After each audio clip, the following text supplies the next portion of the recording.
السلام علیکم میرے پیارے ویورز، ویڈیو اچھی لگی تو لائک شیئر اینڈ سبسکرائب کر دیجیے گا۔ ولادت محمد صلی اللہ علیہ وسلم۔ قریش کے سب سے بڑے سردار عبدالمطلب تھے۔ ان کے کئی نامور بیٹے تھے، مثلاً ابو طالب، عبداللہ، حمزہ اور عباس وغیرہ۔ انہوں نے اپنے بیٹے عبداللہ کا نکاح آمنہ بنت وہب کے ساتھ کیا، جو قریش کے قبیلہ بنی زہرہ کی عزیز ترین بیٹی تھیں۔ نکاح کے تھوڑے دنوں بعد عبداللہ نے تجارت کے لیے مکہ سے شام کا سفر کیا۔ اثناء سفر میں مدینہ کے قبیلے بنی نضار میں، جہاں ان کا ننھیال تھا، ٹھہر گئے اور بیمار ہو کر انتقال کر گئے۔ تاریخ ولادت: ان کی وفات کے چند ماہ کے بعد 2 شعبہ کے دن صبح کے وقت 9 ربیع الاول مطابق 17 اپریل سن 571 عیسوی کو، اسی سال جس میں اصحاب فیل کا واقعہ ہوا تھا، آپ حضرت صلی اللہ علیہ وسلم کی پیدائش ہوئی۔ عبدالمطلب یہ معجزہ سن کر بہت خوش ہوئے، محمد نام رکھا اور عرب کی رسم کے مطابق 7ویں دن ختنہ کیا۔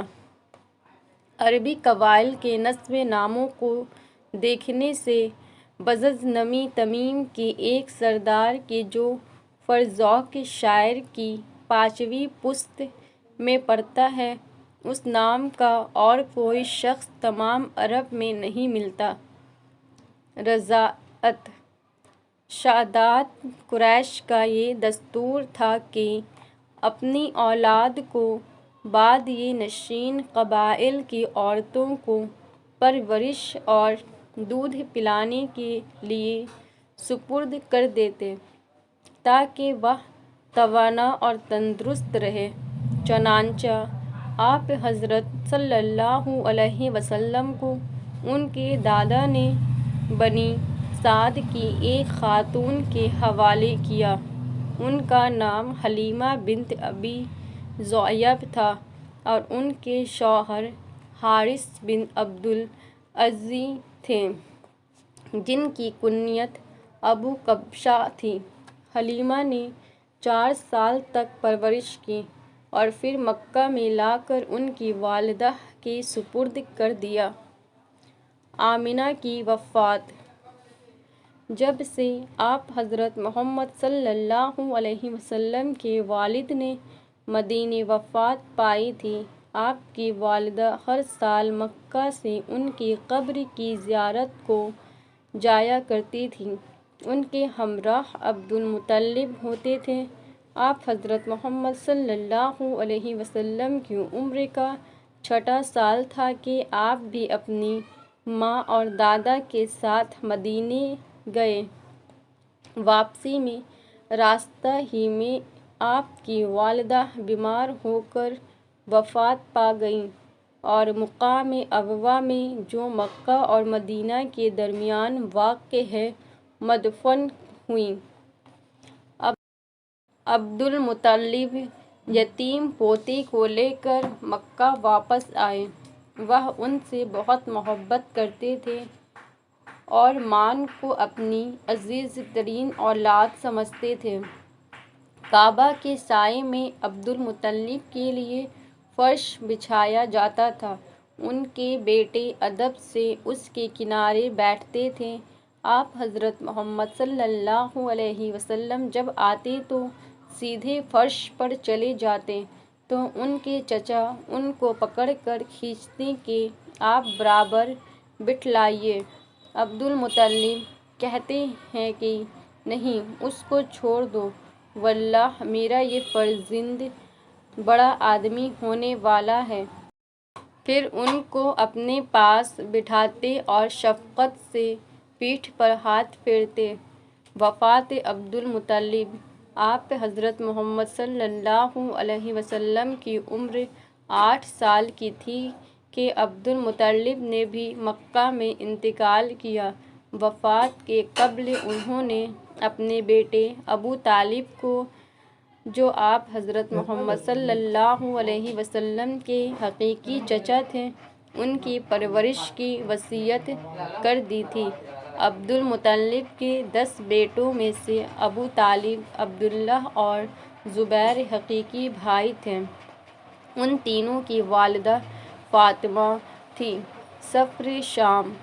بیان کیا گیا کہ 9 سال کی عمر میں آپ کو ابو طالب قافلہ تجارت کے ہمراہ ملک شام میں لے گئے۔ جب مقام بصرہ میں پہنچے جو رومیوں کے ماتحت تھا تو وہاں ایک راہب نے، جس کا نام باحرہ تھا، آپ کو دیکھ کر ابو طالب سے کہا، تم اپنے بھتیجے کو وطن واپس لے جاؤ، کہیں ایسا نہ ہو کہ کوئی دشمن ان کا قتل کر دے، کیونکہ ان میں وہ علامتیں پائی جاتی ہیں جو نبی آخر کی ہیں۔ حرف فزار۔ جب آپ کا سن 15 سال کا تھا، اس وقت قریش کی کنانہ اور کیش کے قبیلوں کے ساتھ لڑائی ہوئی، جو بعجہ اس کے ہیں حدود و حرم میں ہوئی تھی۔ حرب فزار کے نام سے مشہور ہے۔ قریش کے سپہ سالار اعظم حرب بن امیہ تھے کہ وہ عمر اور شرف میں ممتاز تھے۔ بنی عبد المطلب کے سردار زبیر تھے۔ اس لڑائی میں آپ بھی شریک تھے اور دشمنوں کے تیر چن کر اپنے چچاؤں کو دیتے تھے۔ حلف الفضول۔ حرف فزار کے بعد قریش کے قبائل بنی ہاشم، بنی اسد، بنی تمیم وغیرہ مل کر مکہ میں قسم کھائی اور عہد کیا کہ کوئی مظلوم گواہ کسی قبیلے کا ہو، جب مکہ میں آ جائے گا تو ہم اس کی امداد کریں گے۔ یہ حلف عبداللہ بن عدنان کے گھر میں اٹھائی گئی تھی۔ آپ حضرت محمد صلی اللہ علیہ وسلم بھی اس میں موجود تھے۔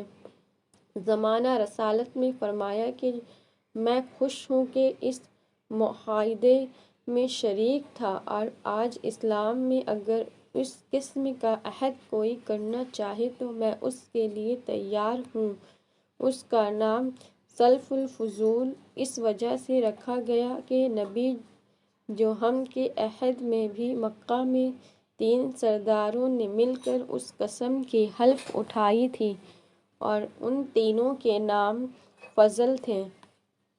عقد نکاح۔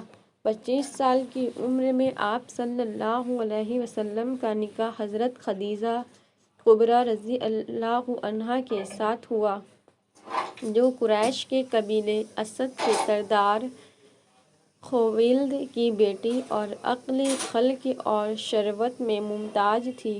ان کا دستور تھا کہ اپنا تجارتی سامان کسی کو اجیر مقرر کر کے شام اور یمن کے بازاروں میں بھیجا کرتی تھیں۔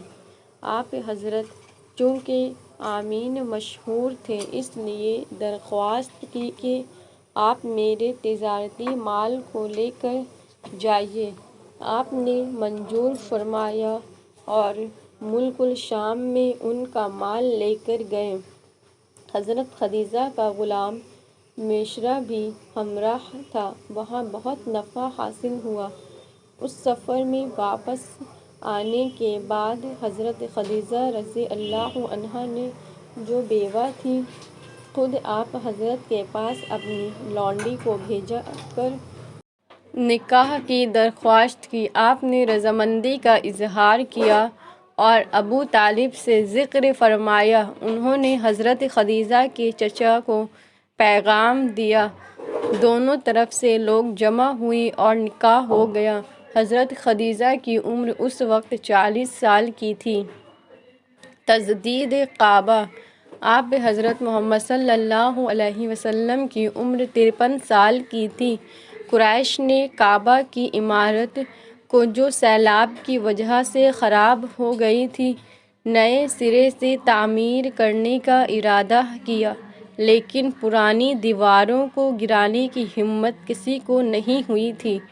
آخر ولید بن مغیرہ نے ابتدا کی اور جب لوگوں نے دیکھ لیا کہ اس کے اوپر کوئی آفت نہیں آئی تو پھر سب شریک ہو گئے۔ جن بنیادوں پر حضرت ابراہیم علیہ السلام نے دیواریں بنائی تھیں وہاں تک کھود کر پھر انہی پر تعمیر شروع کی۔ جدہ کے ساحل پر رومی جہاز ٹوٹ گیا تھا، اس کی لکڑی خریدی گئی اور ایک رومی تجارتی نے جس کا نام باقوم تھا اس کے گھرانے کا ٹھیکہ لیا۔ باقی تمام کام اہل قریش کرتے تھے۔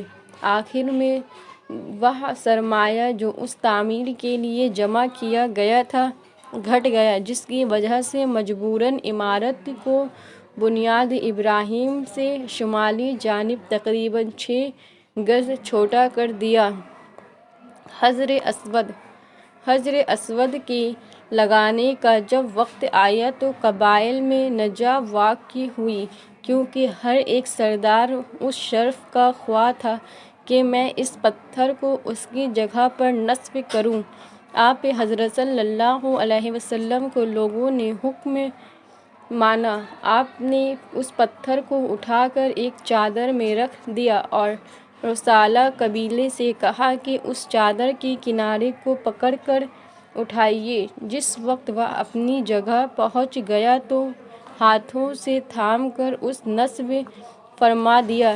اس فیصلے سے سب لوگ خوش ہو گئے اور باہمی رنجش نہیں ہونے پائی۔